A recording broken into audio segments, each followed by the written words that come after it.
Faire un état des lieux du chantier inachevé de la route Port-Gentil-Omboué en vue d'une reprise imminente des travaux. C'est l'objet de la présence du ministre des Travaux publics dans la cité pétrolière. Je suis donc aujourd'hui à Port-Gentil pour discuter avec l'entreprise CRBC sur la reprise de ce chantier. Il y a une dizaine de kilomètres qui ne sont pas terminés dans l'aménagement de cette route.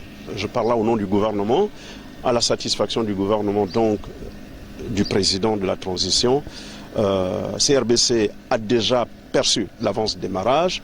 Les travaux vont démarrer après discussion avec le responsable. Les travaux démarreront effectivement en janvier parce qu'ils ont besoin de ce mois de décembre pour préparer le matériel, finaliser leur installation. Et puis voilà, je pense que dans 18 mois, m'a dit le patron de cette entreprise, les quelques kilomètres inachevés ne seront plus que un lointain souvenir. La route Port-Gentil-Omboué, longue de 95 km, sera dotée d'une station de péage et une autre de pesage.